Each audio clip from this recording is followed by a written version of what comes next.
What time do you usually start getting ready for the game? Kind of start rolling in here about 5:30ish for pregame. So be in About 7. Slight volume in there. I'm fine. I'm looking for that. No, it looks perfect. It should be good. All right. Well, thank you for joining us today. We have about a couple questions we want to ask you. Okay. Before we get started in your coaching career, can you tell us more about like your playing career before you started coaching? I noticed that you were a captain back in the 90s when you played. Yep. I was I grew up in the Chicagoland area, so I played for Chicago Magic, which is one of the bigger clubs in U.S. soccer, probably one of the more acknowledged clubs in club soccer, and played high school, and then was looking for a school to go to, and it was kind of a mix between a lot of things that I was looking at. Obviously, an opportunity to play right away and things like that, and took a few visits to some big schools, and it just wasn't necessarily the right fit for me. I think I wanted more of a smaller, intimate, I think, educational setting, and something that probably for me, where I was going to be held accountable a little bit more than probably a 1,000-seat psychology class where maybe you go, maybe you don't, and I needed probably a little bit more structure for that. So I found a school that was close to a school that my girlfriend in high school was going to at the time, and so there was very good NAIA school, and it was a couple hours away from home, so my parents could still watch me play. So a lot of factors went into it, and certainly don't regret the big opportunities that I had. Division I schools, large Division I schools that had very good soccer programs, but it was for me, I think I have a pretty good head on my shoulders coming out of high school. I knew what I wanted in my educational experience, my soccer experience, and so the school that I chose was the perfect fit for me. In your 11th season, you've been able to get success at Metro State. Can you tell us your part in recruiting players and what kind of values you try to instill in the players on a yearly basis?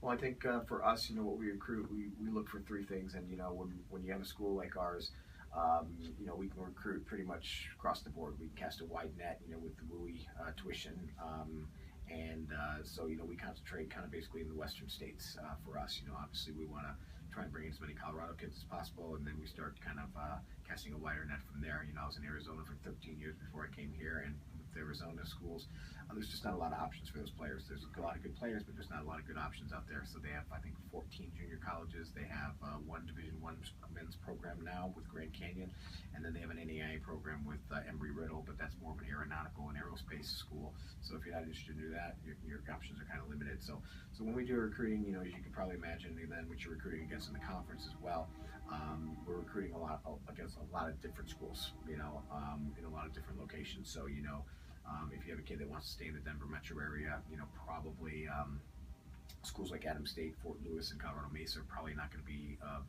high interest to them. And then maybe even Pueblo, because it's about 2.5 hours away.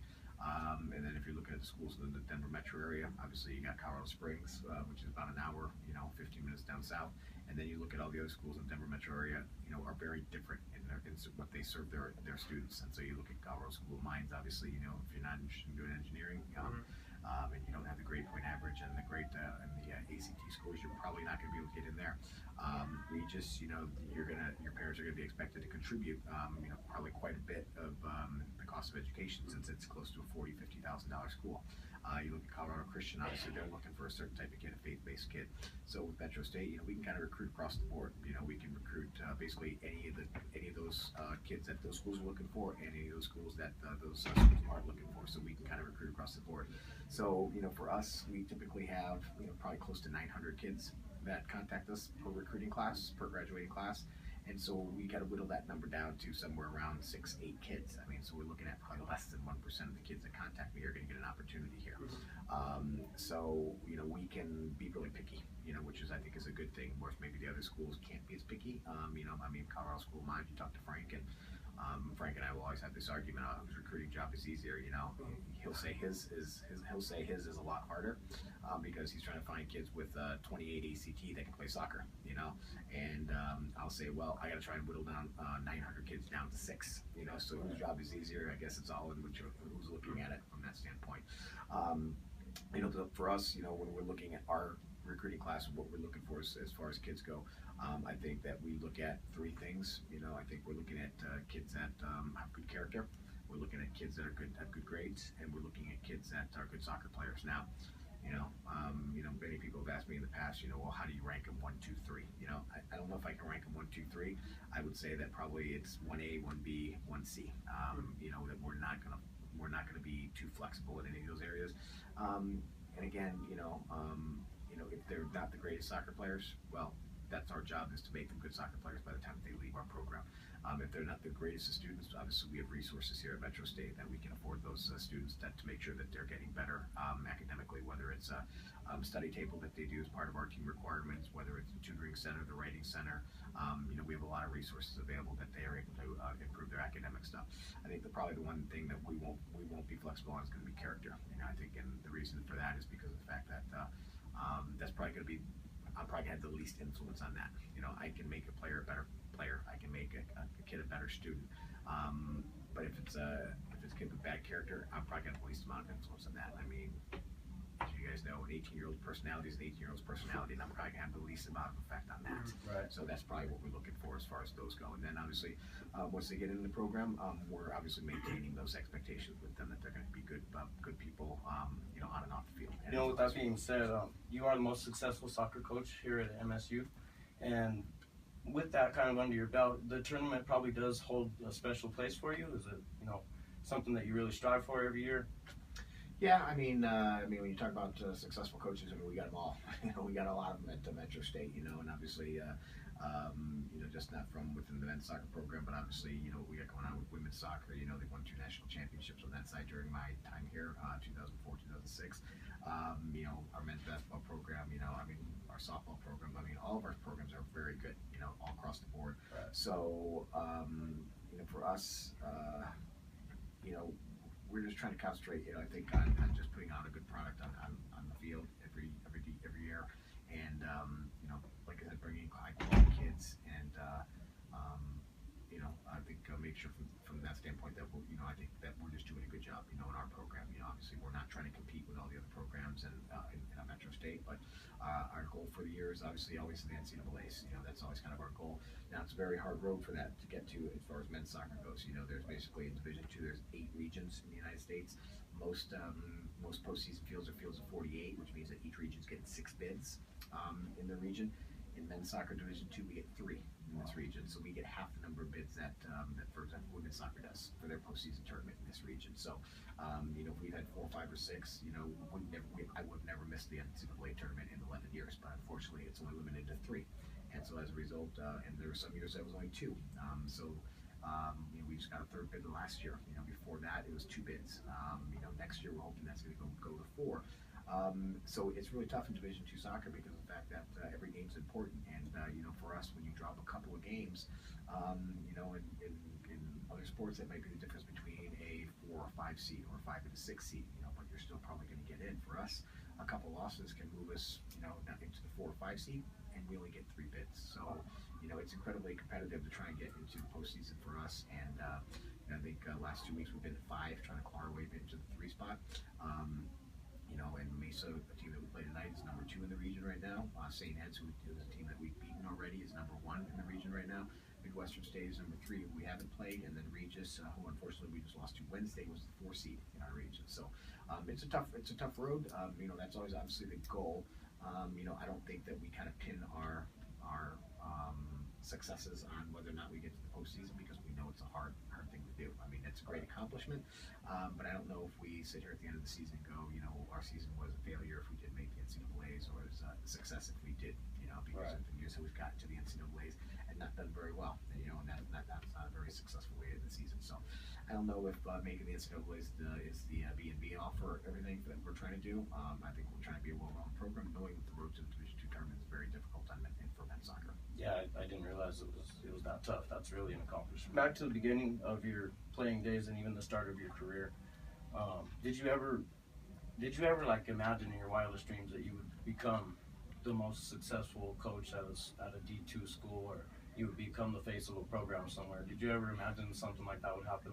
Again, I think it's all just kind of things that have just kind of occurred, and I think that anybody who knows me, I think would tell you that I'm a pretty hard worker. I'm very conscientious. I have high goals for myself. I'm very intrinsically motivated to do well, and I don't like to fail at anything.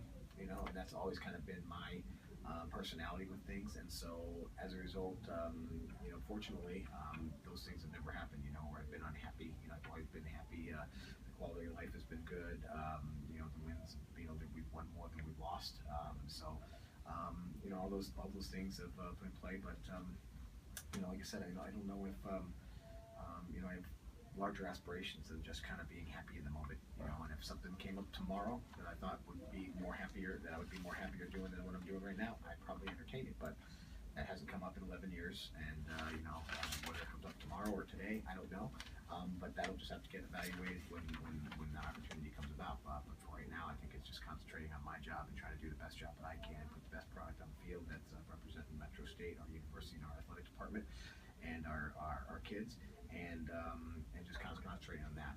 And if something else were to come up, well, then I'd reevaluate that at that point. But that's not to come up in 11 years, something that I felt like would be a better opportunity or something that would make me happier or something. Again, and wins and losses aren't the most important thing to me either. I think at the end of the day, I take more pride in a kid getting this degree than holding an All-American certificate at the end of the day. And so those are kind of my priorities. And those priorities have been ingrained in me from a very early time. Because I was always a good student. I always enjoyed school. I liked school. That was always a priority for me, and I think that those priorities, my players will say that he's had those same priorities for us, and which is I think a good thing, because at the end of the day, there's not a lot of you talked about the fact that I have 2 players that have had opportunities to play at the professional levels in my 11 years here, so we know that those opportunities are not going to there's not going to be a lot of opportunities for them, and so obviously we stress what does life look like after soccer. That's what we need to start preparing for, because that's probably the likelihood of what's going to end up happening. Going back to players that you've coached, I noticed in 2010 you coached Stephen Emery, and he was actually the first Metro player to go to the Colorado Rapids, and he actually plays in Finland, I believe, right now. Do you keep in contact with previous players after they go? Oh yeah, I mean, we have an alumni game every year, which we have a great turnout for. We probably have close to 40, 50 players that come back for it. A lot of them are my players, a lot of them are not my players.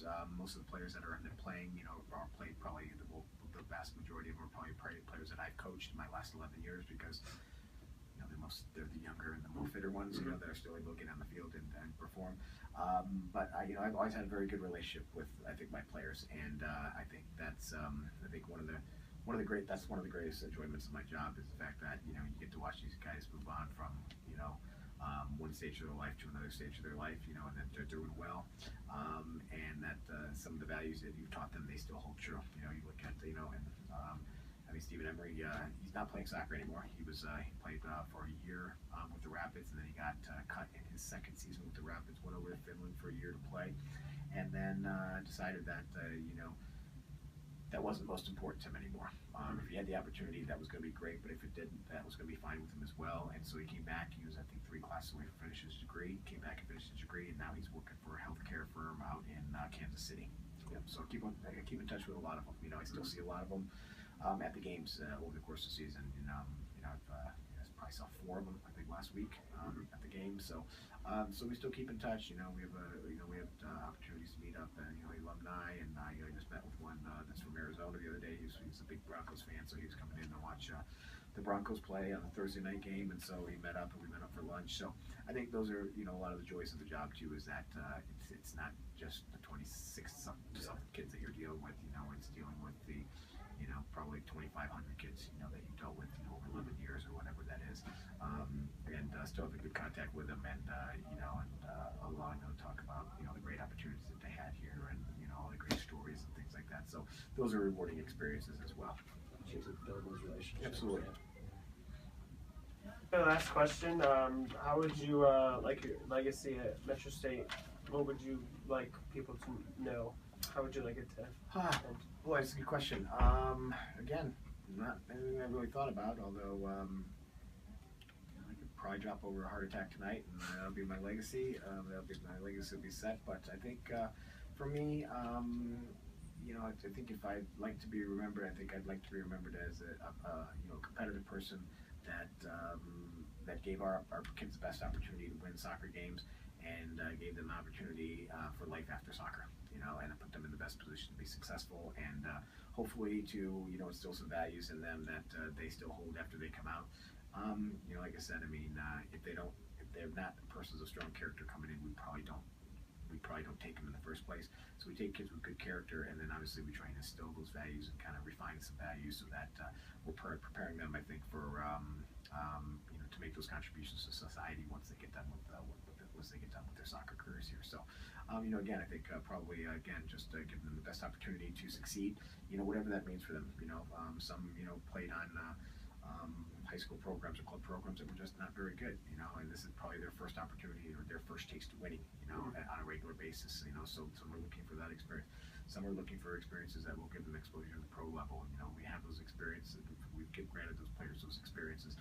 Others want to come in here and continue to play soccer for the next 4 or 5 years, and then move on to the next phase of their life, and get their degree, and then obviously start making contributions to society. So for us, again, I think it's what they want to get out of their experience, what they can get out of their experience here at Metro State, and we try to afford them, probably the best opportunities that we can afford to people. So I think that's why we're very successful in our recruiting, because word of mouth is, a lot of the business that we get. And so when kids have a good experience and they talk about their experiences here, then obviously that's an influence on the kids that we get in the future. I think probably another telling sign is the fact that when we have players that play here, when their younger brothers, are looking for places to come to play college soccer, they also want to come to school here and play. So that's, I think that's another good thing, like I said, from the word of mouth and from the quality of the experience that they get here. Cool. Well, thank you for your time. Okay, guys, very welcome. Thank you very much. Thank All you. right, no problem. If you guys have any follow-up questions or anything like that, Yeah, for sure. feel free to Thank you very let much. me know.